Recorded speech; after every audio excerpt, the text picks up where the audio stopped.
Hey, I'm sorry, I don't know what's going on with the video, why it was going in and out, but I readjusted the autofocus and the audio was great. So, yeah, I never really promised production value, but at least you'll hear what it is I'm saying in this perspective video. Hey, what's up, everybody, and welcome back to the channel. It is good to be back. I am filming in my not so normal place, which is my daughter's room. Another thing, I want to give a big shout out to Sledge of the Sledge Inc. team for the awesome merch. I was able to grab some t-shirts. I suggest if you rock with me, you rock with Sledge, go by his channel, pick up some of his merchandise. I'll show you guys. This is the shirt. The separation is in the preparation. So with that being considered, you already seen the thumbnail. You already know what this is about. Let's get into some credit card blasphemy. There's a couple of my perspectives that may touch a button for some, but they're just necessary things that have to be said. And as always, I'm going to let my co-star do her thing since I am in her domain, and then we'll jump right into it. Welcome back to my dad's channel. If you're new here, make sure to click that like button and subscribe, and don't forget to share. So for the very first perspective, I think we might as well just wake up and choose violence. And I will let you know it is totally okay to cancel a no annual fee card. Now, let's just face it, you're not going to hear that anywhere else. Even I am guilty of telling you, oh, just let the no annual fee card sit there. You're not losing anything. But the fact is, your situation is just that. It's your situation. And there are times where no annual fee cards, even though they're not charging you, they just don't make any sense. And the issue with accidentally using a card that you really don't want to use or are not paying attention to are kind of high, even if you have auto pays. What if you switch bank accounts and so on and so forth? There are a million different offhand conditions that I can tell you. There are a million different anecdotal conditions that I can lay out. But the fact is that you are in control of this ship. You are in control of where your credit journey goes. That's why this is a place for discerning credit card holders. I myself have canceled no annual fee cards. I canceled my Delta Blue Sky Miles card because I looked at it and it wasn't even worth putting a charge on it because I just didn't need it anymore. It doesn't make any sense. What if you have a no annual fee card and you grab a card with an annual fee in the same family? That simply makes more sense with more multipliers. Now you're just making extra work for yourself for nothing, and that really can provide diminishing returns. Now, in addition to that, if you don't use a card, right, people don't want to cancel the card. Most of these cards have between 18 and 24-month clauses where if there's not a charge on there, they will close the account. The reason being is that you have to remember, even with a no annual fee card, there's always someone paying for something. These cards are debt vehicles. They are credit cards. Not charge cards, they are credit cards, meaning that a credit, while everyone has accepted the backwards flow of thinking that credits are good, if you feel as though they're good for you, that's great. But in the business world, a credit is money going out as a debit is money going in. So these credit cards issued by these issuers are credit accounts in certain denominations, your credit limit that they have just sitting out there, and they have to be accounted for as if the money is already gone, regardless of what your balance on your card is. So you can have a $30,000 credit card with a zero balance, and that's still $30,000 off the books of a company. So no, they don't want that just hanging out there forever and a day. So if you read your T's and C's, you will see that you will need to use the card in order to keep the card open. So now with that being considered, if life does get in the way, you may one day realize that your credit score has dropped by 50 to 75, in some cases like almost 90 points. And I can only say that because this has happened to me. It just recently happened to me with a Zale store card that I got couple of years ago for a Mother's Day gift. And what ends up happening is you lose the utilization, your credit score of course rebounds, but the fact is that that's what happens. You lose track of these things. These things happen. So I am telling you, if you want to preemptively cancel a no annual fee card, look, you're not breaking any commandments. It's really okay. YouTube will survive.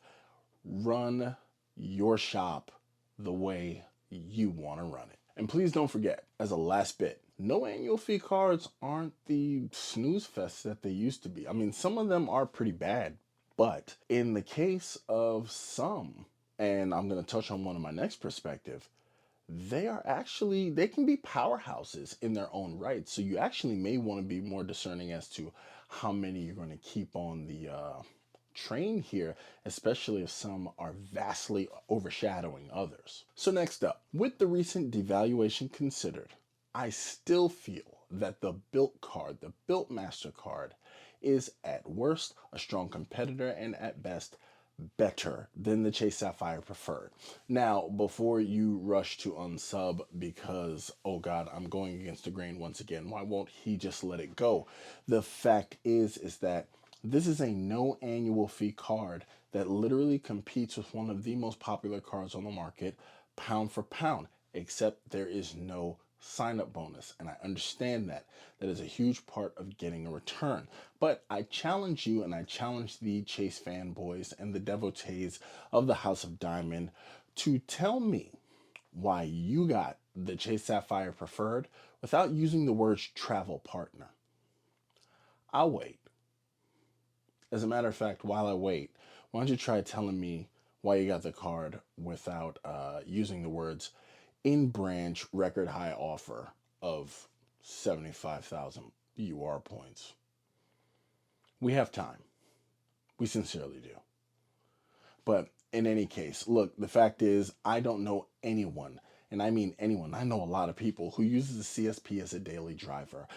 It is a gateway card. It is an anchor card for the Chase Trifecta. Now, the Chase Trifecta is effective. It is definitely cost effective and a great points generator. And it's normally suggested to beginners because, oh God, the 524 rule. But the fact is, the Bilt card really goes toe to toe with this card. Sincerely speaking, the strongest feature of the Chase Sapphire Preferred is the 524 rule that makes it so sought after. Other than that, the card is a snoozer, period. And I mean, you don't have to agree, but just stand on business and tell me why I'm wrong. World Elite MasterCard, if you're going to tell me that the CSP gives you primary CDW, so does a Bilt card, no annual fee. You're going to tell me that, oh, well, it's not $95, it's effectively $45 because of the $50 hotel credit that you book through the Chase portal. You stayed at a $50 hotel? Have you done that? Because, oh, it's a thing. And in some cases, I probably just pay the $95. So, because most of the time, if you want to stay somewhere halfway decent, you're not just paying $50. Look, it is what it is. I don't care where you stay.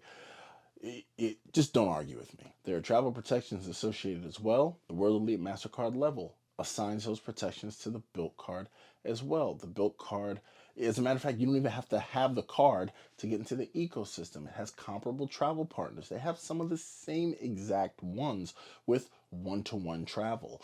In addition, if you got the Bilt card, you got points just for linking your travel partners. Look, maybe one day when Venus is in the 7th house and, an angel gets its wings and some other nonsense happens, and Chase might actually look at the CSP and realize it may need to be refreshed since the days of the pre-pandemic, then maybe they will be a competitor. Other than that, right now, the most powerful thing about that card is its popularity. And the Bilt card, even though they have effectively nerfed Rent Day, which I am not happy about, the Bilt card still, pound for pound, goes head to head with the CSP in the worst of cases.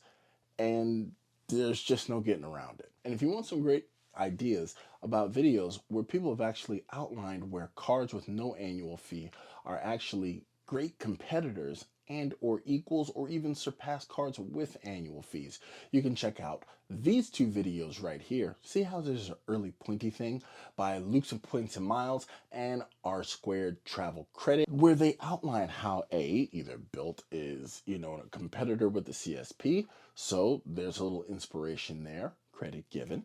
And then also a recent entry by Luke where he is comparing the Saver 1 and the Gold card, the hallowed Gold card, the Gold card that no one can stop talking about. The Gold card. Oh, Jesus. Again, the gold card. But in any case, he did a great video where he showed where a no annual fee card can really go head to head with a popular card, which at the time was $250, but is now $325 a year to hold. So, speaking of the gold card, it's no secret, I'm a fan of the gold card. I like American Express. But I actually also like the Saver One card. I really do. For me, they're actually kind of equal because the Saver One replaces the Gold's travel credits, which I never use, with a useful credit for me, which is online streaming. So, all of that being said, back to the Gold card. If prevailing attitudes are to be considered, if you look through your YouTube feeds and some of your favorite creators and some of your favorite videos, the ones that everyone just can't get enough of watching with all their effective annual fee talk and all of these convincing arguments that they've given for you to click on the referral button to free way to support the channel and give me points, give me points, give me points. Effectively, now with the improvements and changes on the gold card, regardless of what color you choose, be it OG, rose gold, or the new white gold, it is the cheapest, pound for pound, most economically sound card, major card on the credit card market. Period. There you go. It beats the Venture X with the Venture X effective -$5 where they quote unquote pay you $5 to have the card. It beats out pretty much almost everybody, except for cards that simply have so many credits that if were you to use them, the card would pay for itself over and over again, like the Platinum card. So think about it this way. They have raised the annual fee $75. I will be keeping the card, just to let you know. This way I don't have to do a separate video and waste your time. I will be keeping the card because for $75, they have given me $184 of value that I can simply purchase back. There's an $84 Dunkin' Donuts credit doled out at $7 a month. And the one that I actually will be using, that I will be keeping track of, because I'm not going to lie to you, I may or may not miss that Dunkin' one, because frankly, I just, it's Dunkin' Donuts. Who cares? But the Resi credit, one of my favorite restaurants that me and the wife like to go to on our birthdays, is on Resi. Gift cards are available. And every time we go, we spend between $150 to $200. So that $100 is going to come in handy. So I'm looking forward to that. So effectively, they've raised my annual fee, and I know for a fact I will be getting $100 of value from the $75 that I've put out, in addition to the credits already in place with Uber that I tend to use every month, because that is something that I use. So with that being considered, if the effective annual fee of the card is now, by my math, -$99, why then are there so many videos about whether it's worth it or whether I should keep it, or even people canceling it, if the name of the game is effective money? Something to think about. I don't know. I just hear clicking and baiting and all sorts of things pop to mind, but whatever. I'll let you draw the conclusions that you will want to draw. But if, like I said, if prevailing attitudes are to be considered, really and truly, everybody and their mother should have this card, because essentially it pays for itself. All you literally have to do is eat. That's it. But that's just my opinion. And no, don't look down there. There are no referrals. I have the card, but I'm not giving you my referral because I don't think my referral is that great. So by all means, you can check Resi or check with one of your favorite creators. They may have higher referrals than I do.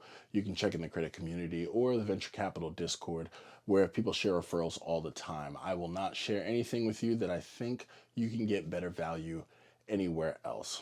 Call me crazy. It's not leaving money on the table. It's just being a decent human being. So let's roll on to the next perspective. Now, this one may be touchy as well. I would like to challenge the premise that you cannot value something at full value if you don't normally do it. Now, I've mentioned things in this vein before on previous perspectives, but I never actually went into the explanation of why. I've always used the analogy that if $100 bill came blowing down a train cart and you picked it up because you weren't expecting to have it, is it worth less than $100? And most people pretty much get that analogy.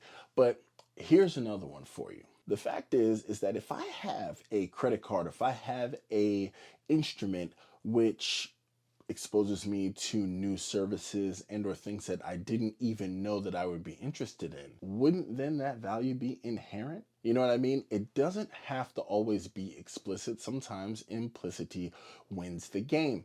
So with things that you may not spend, as I always say, you are paying for this card, you are paying for these credits. Value is value. There is no disputing it whatsoever, but who knows?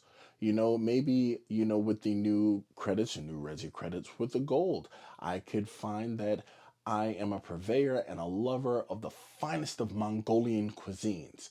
You never know. Do yourself a favor. Don't discount things that, oh, I don't go to Dunkin'. Who knows? You might go there and you may find a Dunkin' Donuts, the little holes, the little O things, because some of them are quite delicious. I'm a chocolate glazed man myself, but you may find a wild flavor that may cause you to keep going back to Dunkin'. Who knows? You are now exposed to something that you otherwise would not have been exposed to if not for this credit that you simply discounted because some talking head that looked like this guy or some other, well, not like this guy, but like some other guys will actually tell you that, oh, well, if you didn't already want to spend on it, then poo-poo on you and it's not valuable.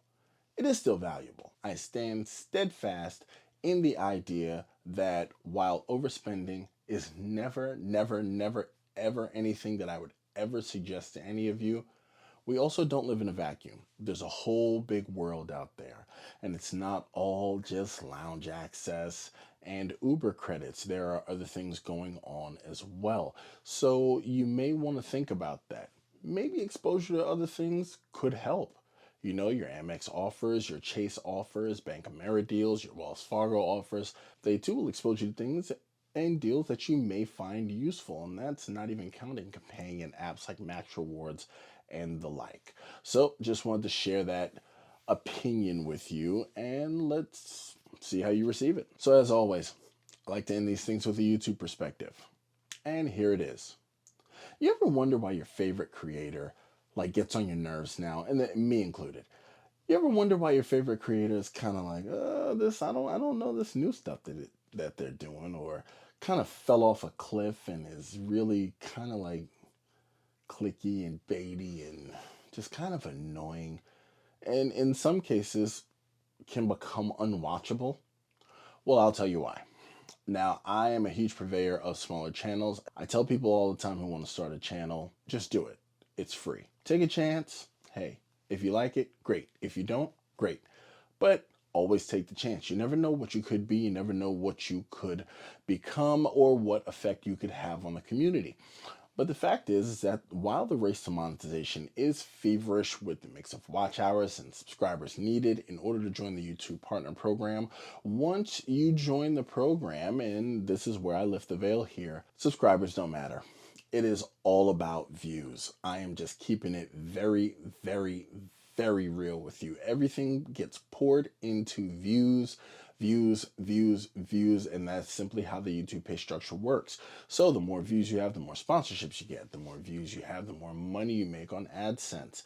So you will find that the need for these views will tend to bend and twist the content of otherwise palatable creators such as myself into ways that may turn the stomachs of the most hardened watchers. So it may cause you to click off here, click off there. You may see things that you don't particularly care for in someone who you have built up a rapport with, but that is why it is. So that's about it. I guess I will not be invited to any credit card cathedrals, as the blasphemous statements that I've made probably will have turned off some devotees, and I'm sure I'll probably lose a few for this. But once again, remember, this is a place for the discerning credit card enthusiast. So you have to take the good things with the bad things, and I'm totally okay with any disagreement, any discourse that you want to have in the comments. By all means, we can chop it up, we can talk about it. I'm always open to it and answer all my comments. I hope you guys like these perspectives. I really like them as well. The last one with Chase did pretty well, and it is what it is. This from real world experience. That is the only place that I come from. That's why I don't talk about certain cards and certain things, because if I haven't touched it, what's the point of me talking about it? So just so you remember, even though I gave you an early one, I made a reference to it. Here's another pointy thing. You see that? I started with the cross. I got you with the crossover first. Now the straight up pointy thing. Boom, boom, boom. There's no fan. Hot lights. You know the deal now. I'll catch you later.